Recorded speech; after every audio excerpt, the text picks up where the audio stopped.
Hi. Before we start, can you hear me okay, Zoe? Yeah, can you hear me okay? Yeah, like a wee bit of interference here. It's a bit, I think it's the I'm looking for the bit rate. We'll see how we go on. We'll see how we go, yeah. There's always some trouble with Wi-Fi or something. It's part of, like, doing it virtually, isn't it? Yeah, that's part of the fun, eh? Well, I'm really glad we were able to do this. It's really nice to put a face to the name and meet you virtually. Nice to meet you too. And I always start, I think we know each other relatively well, but I always start with a bit of an introduction just in case anybody listening doesn't know. Obviously, I'm Zoe. I started this podcast because I've got limb-girdle muscular dystrophy type 1B, and I've always really wanted to use my own experiences to help other people, and I thought by doing this podcast and speaking to other people with different experiences and giving them an opportunity, I felt it was a great way for other people to learn about muscular dystrophy as a whole and hopefully give some support and reassurance to other people. And then, do you want to do a little introduction? Yeah, just before I start, like what you just said there, that's exactly why I do what I do. It's just I want to give that bit of representation and show other people with muscular dystrophy that whilst it can be bad, it's not the worst thing to happen to you. So my name is Joe. I'm also known as Dystrophy Dad, as I have a blog, dystrophydad.com. I'm also one of the founders of Sons of Dystrophy, and as of May this year, I'm also a community manager at the disabled access charity Ewan's Guide. As I said, been there since May, absolutely love what I do, get the opportunity to go lots of places, write about them, just document those experiences and show other people what life can really be like if we get there. I have to say, I obviously have followed you for a while, and I'm really interested to learn more about what you do day to day with your work. It looks really amazing. Well, it's incredibly varied, I'll say that for a start. So the crux of my job is to go to strange and unusual places and document the experience when I'm there. So I find a place like a town that I've not been to, most recently Manchester. I have a look at all the places in Manchester that deal with travel and transport, and I build out my research around them. So my job itself is focused on travel and transport. So we try and get some transport hubs in the way. So that's your train stations, bus stations, airports, and then we go pretty much wherever else we find that might be interesting or useful for disabled people to know about. Most recently, I was at Hulme Leisure Centre, just outside central Manchester, and I was poolside, so I have my wheelchair and my tri-ride power attachment. I was actually poolside taking photos of the leisure centre with permission from the staff, but it's just a weird place to find yourself, you know. I'm just saying, other than that, I do go to different events to represent Ewan's Guide. Part of what I do is to try and encourage other people to leave reviews. So, like recently, I've been on a podcast with an MSP named Jeremy Balfour. So he's a Scottish disabled MSP, not SNP. He probably shouted at me if I said that. But yeah, so it's interesting to do that. But really, as I said, my main job is to do the travel side of things and along the way make friends and influence people. Sounds really interesting, and I think it's really nice to see that we are taking further steps in accessibility because, I mean, I don't need to tell you, but like it can be so difficult just finding places that are accessible, and even when you look online and they'll claim they are, you go to them and they're not. And I think sometimes places, their understanding of accessibility is very different to actually what it is to the people that need it. Yep. So I think being able to have people like yourself that can explain that and say, well, actually, no, we need this, and it really makes such a difference for the community, which is just great. I think it's nice to give back, you know, to actually just go to work and then come home. Or in my case, I've not left the house all day, but I've been writing about Manchester all day long. And just knowing that I'm getting that information out there, that means if someone like me was to go, you know what, I fancy going there, it removes that fear, you know, like there's that aspect of knowing what's there when you get there versus, as you said, looking on a website and seeing the place where, oh, we're fully accessible.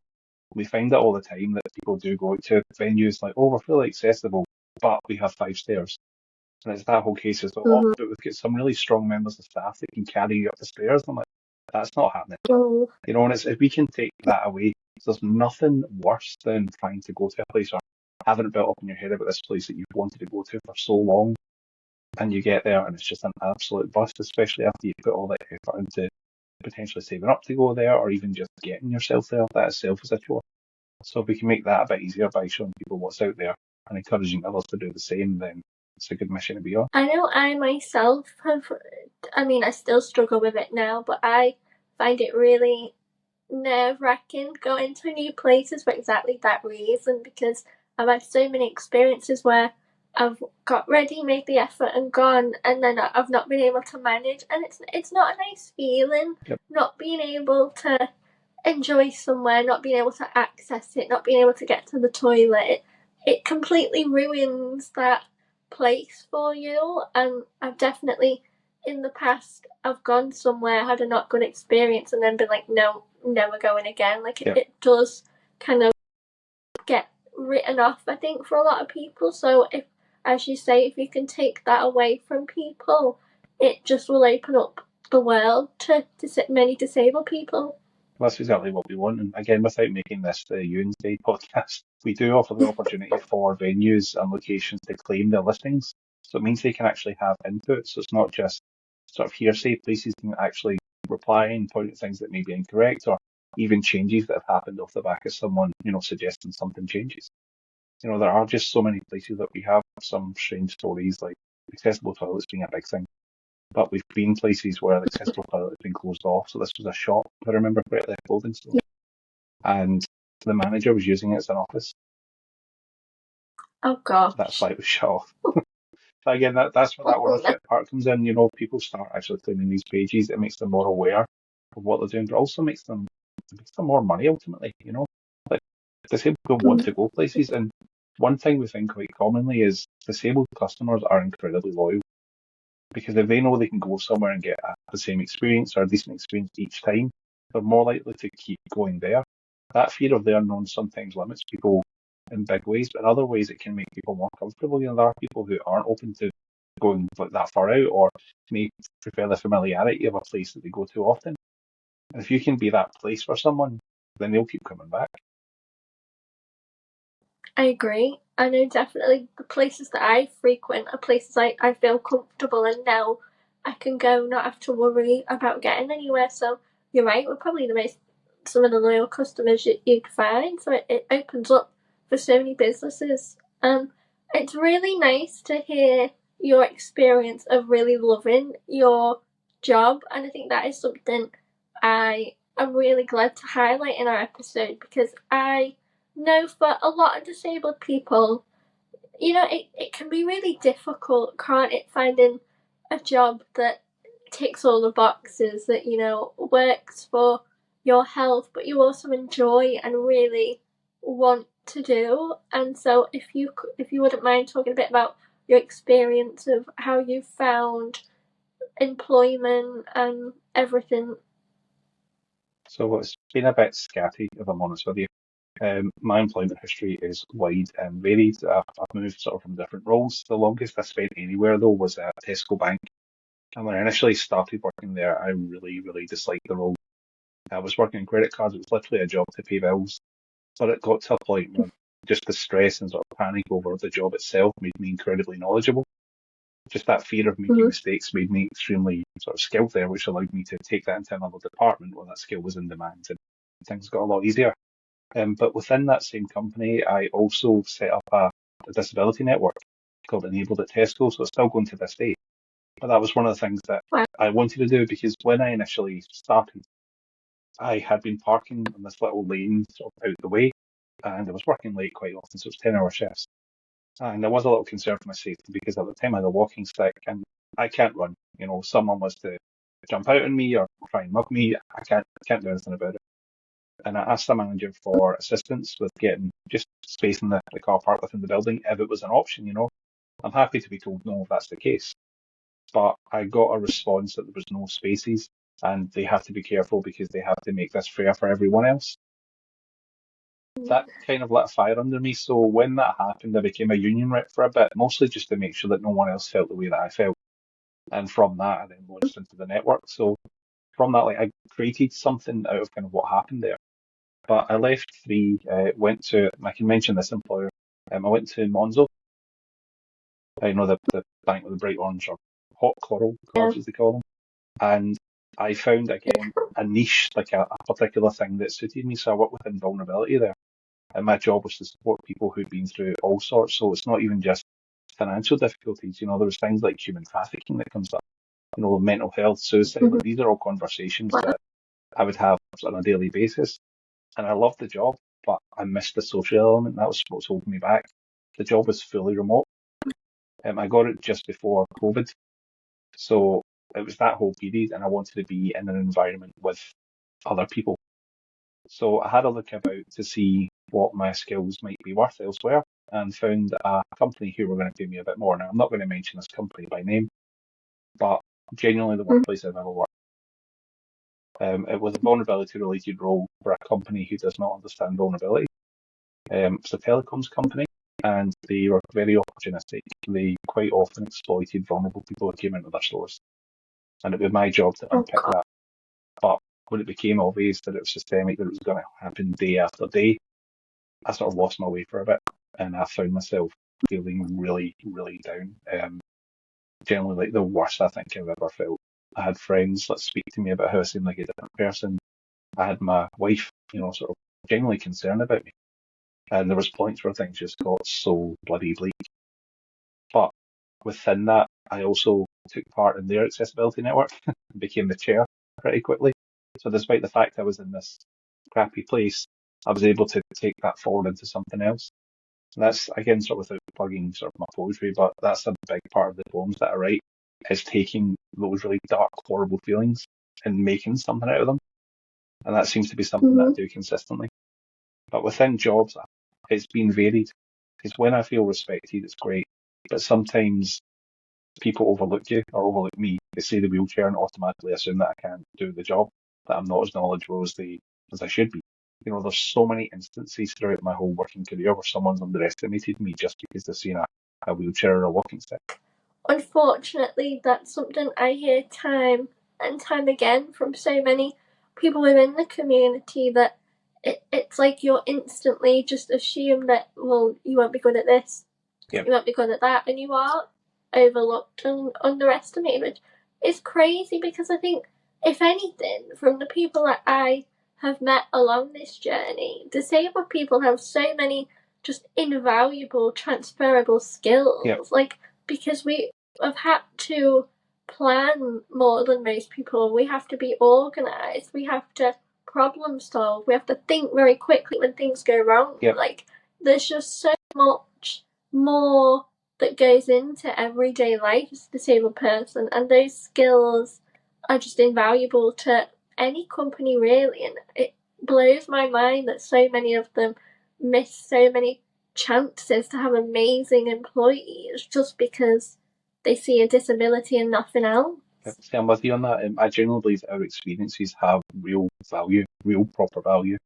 And it's been evidenced a few times, again, without dropping names of anyone. I've got a few friends who went off to different roles that have been sort of fundamentally based on their experiences as a disabled person. So we're talking certain charities, certain organisations. And basically that experience that they've had has come to the point where it has value and purpose. My whole thing with this condition was not knowing what it was for. I had it, it was a thing. I'm not overly religious, so I don't have any sort of cosmic significance towards this. But when just this year especially, when I started to notice that my experiences were being valued, things changed in a massive way. Like, as I said, I've got this role now where being disabled is actually a massive benefit. Like, having someone who's not disabled going out and reviewing places for access just seems pointless. Whereas I can actually come up against these challenges. It also means that people relate to me better. And it also means that places also underestimate me. Which again is a good thing, you know, it's like a secret weapon we have sometimes. You know, because if you're very aware of these It, things, you're unassuming people overlook the chair. And sometimes you being in the wheelchair, being there, you know, you can do what you need to do. I think also it means people really, like within the community, they really trust your judgment. And if you're vouching for somewhere and saying, yeah, they're great for accessibility, Yep. like, I mean, I'd listen to you, you know, I'd listen to the app and say, right, you know, I'll be all right there, because it's nice to know that it's somebody vouching for you that gets it. Yep. You know, they can relate to you, which makes such a difference. I think that is the thing. If you can find that connection with someone, and that's something that I like about my work as well. We quite often have people who associate with others who have the same disability as them, and they follow their post, anything they put up, so they know that that person's been there. That person has a similar lived experience to me, therefore I can go there, and that's so valuable. It really is. And to circle back to your poetry a bit, Yep. I really loved what you said, because I completely agree with you. And I think in the way that I look at life, when I look at this disability and the journey I've all been on, it is, I think, turning the bad moments and the dark moments into good and pulling the good from those moments. I mean, when I look back at all of my dark moments with my health, there was always some good that kind of came out of it in the end. You know, there was as it says, light at the end of the tunnel.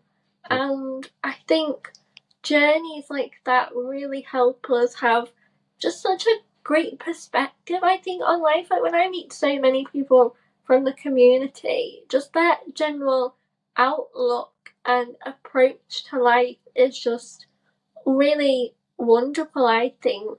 Yep. I don't even have anything to add to that. I fully agree with what you said. But just with the book itself, so the whole sort of point behind that was about finding purpose in pain, you know, and that's what it came down to.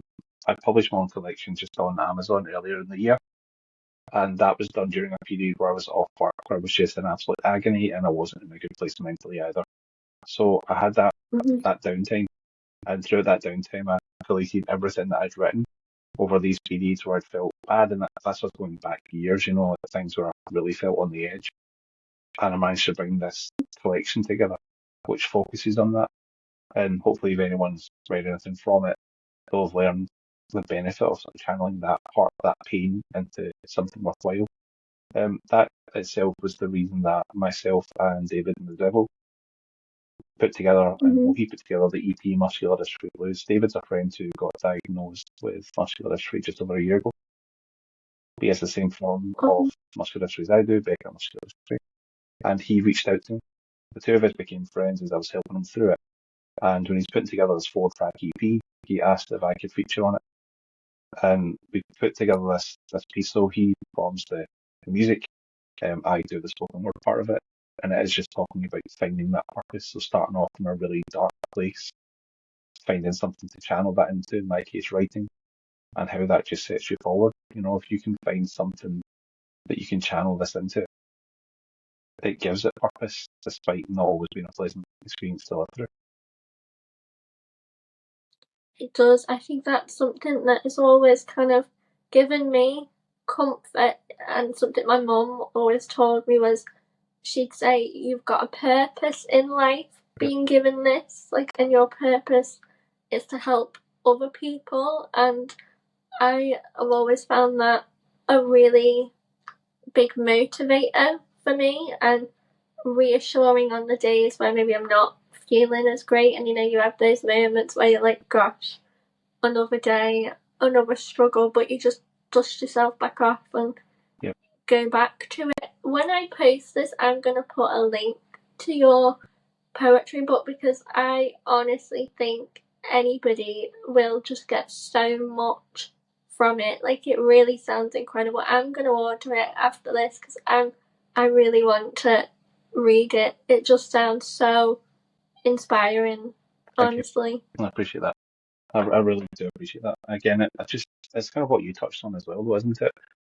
The stuff that I've been doing, I didn't know anyone with my form of muscular dystrophy until maybe 5 years ago.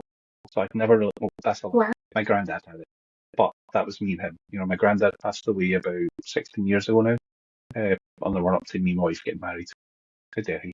Sort of how to deal with this. He was a very dry and sarcastic person, but he used that as a way to get through it. So he used that whole humour as a coping mechanism for, he used that to get him through.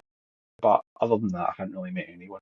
So I wanted to be that representation there. The whole Dystrophy Dad thing started from becoming a dad, and I love a bit of alliteration, everybody does. But just having that place to talk about these experiences, and other people can go, oh, that guy's got this disability and he's a dad, so I can do that. And it goes the other way, that I often have parents reaching out to me after a new diagnosis of their kids, to ask me like what things are like so I can refer them to my blog. I've got people reach out to me who have it now, who then have the same questions that I do. So my daughter carries muscular dystrophy. She doesn't have it the way that Becker's works, but she carries it, and there's a 50-50 chance that her son would have it. So people reach out about those thoughts and those feelings, because that's the thing. People have kids, they always think, I'm going to have a baby. They never think beyond that. There's never a case of, I'm going to have a toddler, I'm going to have an adult, let alone a baby, toddler, adult with a disability. So these things are quite frightening, because everyone has that whole Hollywood perfect existence thing in their heads. I think that is something that, since I've started this podcast, because like yourself, I had never met anybody. I mean, I've never met anybody with any other type of muscular dystrophy, except I used to see a lot of Duchenne boys when I'd go to clinic. But I never met a female with muscular dystrophy or any other type. And I think I also didn't really ever see much representation on TV. I mean, I don't think I heard anybody else mention the word muscular dystrophy until I was about 14, 15, and I think it was briefly on something like Casualty or Holby City or whatever. And I remember just feeling mind blown to hear somebody actually mention the condition. So when I started this podcast to come into this community and meet so many wonderful people with such different experiences, but you all kind of have that. It's like an invisible piece of string, isn't it? Where you all got different experiences, different conditions, but you're all linked in one little way. And I just think having that feeling of almost like homely, like family, you can just be you can ask whatever, you can go to advice. It is just such a comfort day to day, and you make some wonderful friends. Well, you do. I love what you said though about not hearing, but much about muscular dystrophy just on in media. So we have a thing now. Me and my wife actually cheer whenever the phrase muscular dystrophy is mentioned anywhere. So we were watching an episode of Fringe years ago. This was before we even had a daughter, and there was an episode where I won't spoil it, but the whole thing was there were people with muscular dystrophy, and the whole mystery was how were they committing these crimes. It's a whole sci-fi thing, but it's just this sort of mention of muscular dystrophy being there. And I think the next time I'd seen it anywhere was on a movie called Inside I'm Dancing. It's also known as Rory O'Shea Was Here. It's an early James McAvoy film about a boy with Duchenne and his friend who has cerebral palsy. Now, it's one of these ones where, we don't really like the whole, disabled acting, able-bodied actors dressing up as disabled characters. But again, it's one of those sort of few elements of representation where I could see that, and a lot of it came across quite genuine. Some of the performances were brilliant, but it's also just that irksome fact of them not actually having that. If you're interested in that, by the way, a while ago, myself and Emma Muldoon of Simply Emma, we did a collection of blogs called MD at the Movies, and we spoke about 5 different films where muscular dystrophy is mentioned. So we sort of reviewed them individually, sort of collaborated, but going between each other's blogs. But yeah, that's definitely something worth checking out, because there are instances that have been documented. Sadly, most of them are by people who don't have any form of muscular dystrophy. But again, it gives us something to cheer about sometimes when we hear the words muscular dystrophy.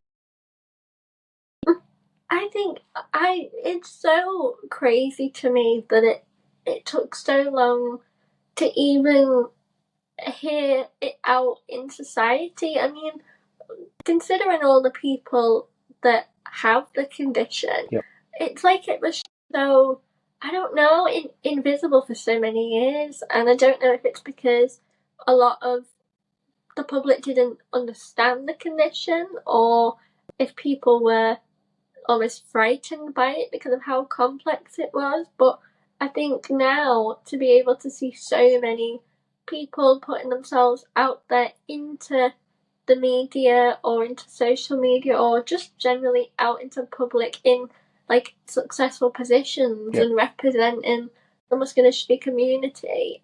It's just such an amazing movement, and I'm really lovely being on the sidelines cheering everybody on. Like as soon as you hear muscular dystrophy, you just think, wow, do it for us. So again, it's like finding yourself in Dystrophy Diaries, which is totally a name that I wish I'd thought of first. Like you're very much part of that as well, though. That's the thing, though. Like people see what you're doing, and that inspires them, and not even just in the ways you'd expect. It's not just a case of, oh, she does a podcast, I'm disabled, therefore I can do a podcast because I'm disabled. It's not about that. It's just about seeing someone out there, like giving something back to the world.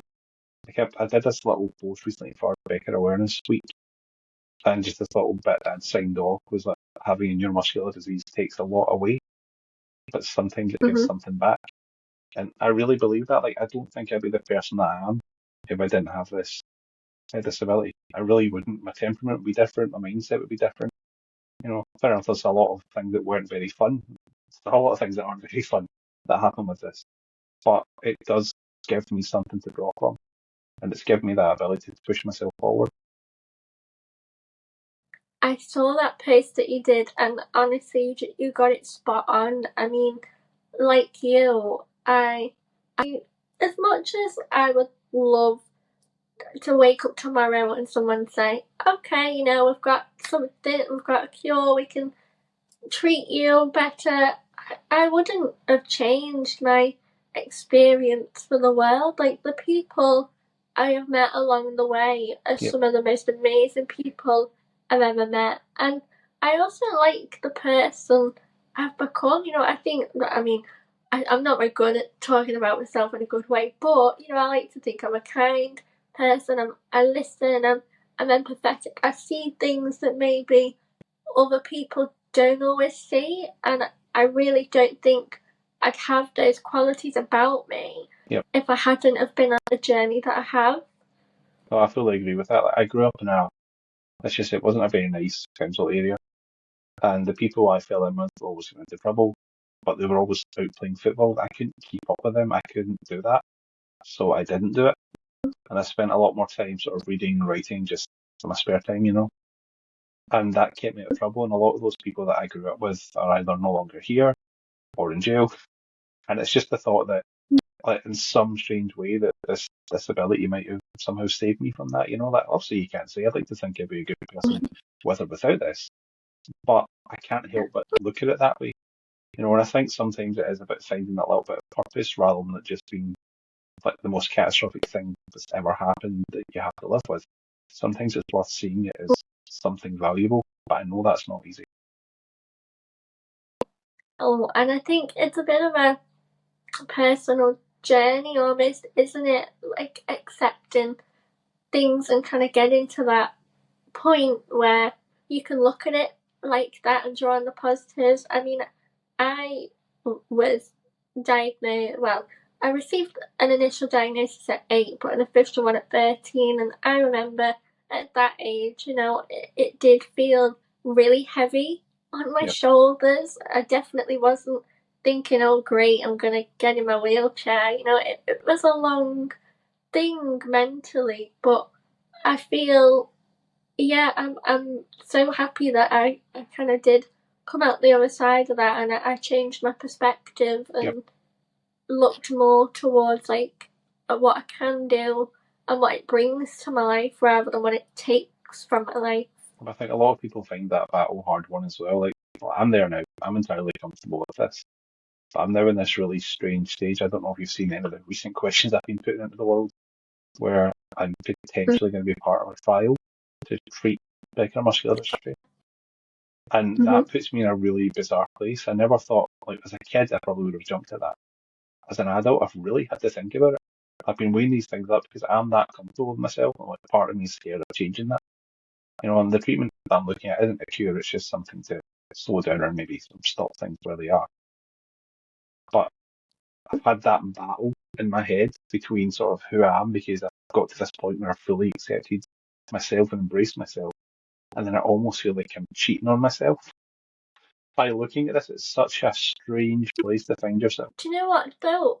I can, well, I can't relate to that because I'm not in your position, but when I read your post about that, and I sat there and I thought, and I did ask myself, like, what would I do if someone came up to me and offered me that opportunity? And I think there is a part of me that has always thought, yeah, that would be great. But the more I sat there and thought about it, the more I felt I'd feel really, I don't know, almost pulled between two versions because, Yep. as you say, I'm so used to being me. I'm Yep. so okay with me. I'm so used to all of this that what would I be like? There's so many questions, Oh, isn't there? absolutely. And I don't know if I'd have jumped at the chance as much as I would have when I was younger. Yep. Again, that's just the debate in my head right now. It's such an interesting like thought. And again, that I wouldn't be any sort of less disabled. I would still have this disability. So that mindset of, oh, I feel like I'm transforming myself into someone who's like that I need to leave my disabled badge at the door. Like that's not Yeah, what happens, but somewhere deep down it's almost like, but you're supposed to be disabled, why are you doing these things? It's such a strange, even just a strange thought experiment. Like if there's something that's fundamentally you and we could take that away so you never feel sorry again, would you? And it's honestly such a wild debate to have with yourself, let alone other people. it's such a weird situation to be in as well, isn't it? Because the type of treatments that would be available for muscular dystrophy, they are very, they're all different gene therapies, which Yep, is quite an alteration to you as a yep, person. And and I think that also plays on your mind a bit because, yep, or it did when I would look into different gene therapies. I'd be like, but how much of me? It's gonna sound stupid, but how much of me would it change?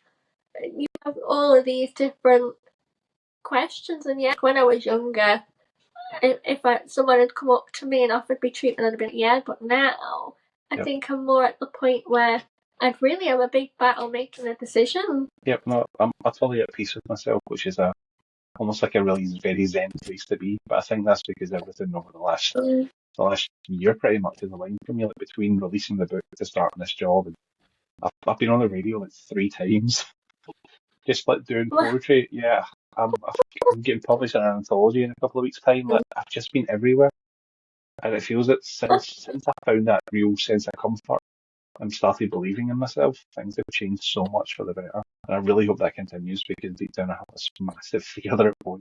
I don't know where that's grounded in, but it's just that worry that, things had been so bad and so shaky for so long that there's now something positive happening, and you want to hold on to that, but not too tightly. I'm a big believer in everything happens the way it's meant to. And like I put a lot of trust in the universe. When I'm Yep, unsure about decisions, the way it's gonna go, I kinda just relax and be like, it will go the way it's meant to go. And I think in our situation, I mean it's not always easy doing that. I mean I'm a bit of a control freak yep, and I don't always like the unknown. But I think you'll be guided the way you're meant to be guided. And I mean, gosh, you've had such a wonderful experience, well, up and down, and you've guided it so gracefully. And even with your poetry and the way you give back to the community, I think you approach everything with such a really warm and empathetic way for other people. And so I just think it will go the way it's meant to go. so that reminds Yeah, I have really believed in it. we have this obviously I've been tempering my accent ever so slightly, but we have a saying as Scots, and it's what's for you won't go by you, and it's what's for you won't go past you. So if something's meant for you, it's meant for you. The idea, but always kind of like that. I What's love for you that. won't go by you. It sounds so Scottish as well when you say it like that. But I was never a big believer in that, but it's been weird. Like just over the last little while, there's been so many overlapping coincidences. So the job I'm doing now, I'm working with sort of people that I've worked with, even just people that I've written blogs with. like as part of my Well, job. I was recently in a meeting speaking to someone from Great British Rail, and that person was my dad's old manager. So oh my it's gosh. it's loads of little things come in. Even the other day, I was at an event in Edinburgh for Disability Equality Scotland, and one of the people running the event, so doing the tech side of things, was my brother-in-law. But I had no idea he was there. So, and that was in Edinburgh. Like neither of us are from there. We're both from Glasgow. So it's little things God, like that. I just find it bizarre, and it keeps happening to the point where it's actually freaking me out. it really freaked me out a bit. I mean, once or twice you'd be like, okay, Yeah, bit of a coincidence, but constantly happening. Oh yeah. no, That's like a no. social I feel experiment. like I was in some type of alternate reality. Yeah, Someone pulling me strings or something. yeah. It's just I think that's probably the best way to put it. Yeah, what's for you won't go by you. So I wouldn't have said I believed in that about a year ago. Definitely believe it a bit more now, and it's because of all these things. But I think it comes down to see what you put out there with like things on social media, or whether it's just doing what you're doing in Dystrophy Diaries too. But creating those connections does like plant little seeds, and you've got absolutely no idea when those are going to flourish. You have no idea when they're going to bloom. And this person you spoke to for 5 minutes, they're going through a hard time, could be there for you when you're on the other side of that. It's just so strange how things work out. Really. I think it's that saying of also putting out, as you say, what you want to get back in life, and being able to put out that kindness and be there for everyone and along the journey. As you say, you never know when it'll come back around. Like Yep, you build those connections and you be that support for someone. People remember it, even if it's a brief message of support like that stays with people. yep. And I think in this community that all of that really makes such a difference. No, it does. Again, like the whole point of us doing these things, I think anyway, is to help others feel less alone. Like I know what it feels like to feel Mm-hmm. I'm the only person in the world with this. I know that I'm not, but I didn't see any evidence that I wasn't until 5 years ago. So it was just me in this little bubble. And by putting myself out there, it's just brought other people to me. And it's just about that. And it's not even inspiration. Inspiration is just a byproduct, I think. Inspiration, I don't think it's what you should set out to do. Just you be authentic, you do what you have to do. And if that thing speaks to someone, then they become inspired. But if you set out to inspire someone, it comes across as so inauthentic. And I've seen that with like so many like social media like content creators as well. There's like these sort of posts that are seemingly deep but really aren't. Like but I'll tell you if I'm sad, I won't film myself crying. I don't need to make that exhibition. It's simply a statement of, I have this. This is hard. Sometimes I feel really, really bad, and this is how that feels. And again, I could talk about that all day, but I'm not going to because I'll get myself into trouble. But I think authenticity is just a big thing for me, and it's see when I don't see it, and it just turns me right off. So if I'm following you on social media, it's because you're authentic. Oh, I'll take that as a really big compliment. That Thank definitely you. is. Definitely is. That's also why one of the reasons why I really love your account and why I really wanted you on this podcast, because I really feel like I can feel it in you how much you care and how much you just radiate that wanting to be there for people, wanting to help people, wanting to, I guess, like put out that message. But as you say, it's not because you sat there like, well, I want to, I just want to do this. It's just who you are Yep. naturally, and you can feel that. And that was why I really wanted to connect with you on the podcast and have you on. And I'm really glad that you have come on and we've done it. Yep. I'm glad you had me too. Yeah, and it's just good to feel this It's connection. And one. also, I was going to say that's why the whole Sons of Dystrophy thing, which is initially where I reached out to you too. But that's why that exists. And the only reason I want to plug that, and that's just a specific thing I have in place to stop people from feeling alone. It was set up by myself and two other people with muscular dystrophy, but also just featuring these profiles of different people. The whole idea there is to create almost like a catalogue of just really cool. So again, if you're on that, it's because I think you're cool and not just because you're filling a space. But it's just about having this space where you can maybe find someone who has the same personal muscular dystrophy as you and see what their life's like. Maybe connect with them if they want or if you want. there's no sort of obligation there, but it's just that case of if I could see a page where someone with my disability is represented, it makes me feel less alone. I think when you posted me, I don't know, I just felt seen for the first time in a different way, and I think you do feel almost like you're being welcomed and supported into the community, and like it just helps you feel really not so alone. So I really appreciate you giving me the chance to feature on your page like that, and I honestly believe it makes such a difference for everybody that you have on. I'm glad you were happy to be featured. It didn't feel pressured in any way. It's such a wonderful idea. Like, honestly, it really is such a wonderful idea behind it. Yeah, I love alliteration and I love a good pun, hence Sons of Dystrophy. We had a merch store ages ago that I really need to fix, but really I would love for loads of people just to have the little badges that we have. Like we have sort of stickers on, sort of red bubble, I think it is. But I just love sort of spreading that out there. And I have this sort of fantasy in my head of buying like a leather biker jacket one day, just getting it all done up to. I think just put Sons of Dystrophy on the back.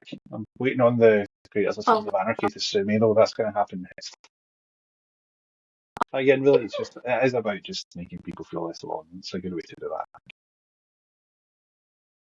before we sign off, because otherwise I'll keep you here for ages, because I could talk to you for hours, but is there anything you would like to sign off with? Is there anything you'd like people to know about muscular dystrophy, or just anything to anybody with the condition? It could be anything at all. That's a lot of suggestions in one. It is. I, I wouldn't. So I wouldn't say it's about muscular dystrophy as such, but the people that I've met throughout documenting my experiences of living with muscular dystrophy, and the people that I've met who have muscular dystrophy, genuinely seem to be some of the best people in the world. Like I say that like hands down. Everyone just seems so warm and connected, and you'd think it'd be strange because our forms of muscular dystrophy are different.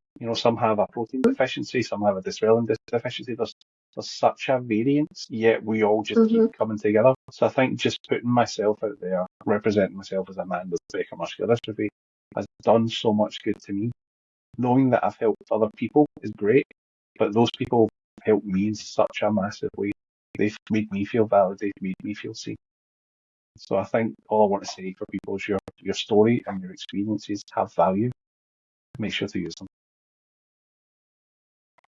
You should do this. I should sign off and you should be doing the podcast instead. I'll invite you on this next week, don't worry. I was toying with the idea of it, but I have so much on right now. But I think it'd be cool to do that other way around as well. Do it. As soon as you get time to. Well, thank you so much. When I post this, I'm going to link your poetry book for everybody, because I really think people need to get it out there and read it, because it just sounds so wonderful for everybody. I appreciate that so much. It's really lovely catching up with you. I'm sure I'll see you again virtually soon. Yeah. Yes, absolutely. Enjoy the rest of your evening, and thank you again for coming on. You too. I'll see you again soon.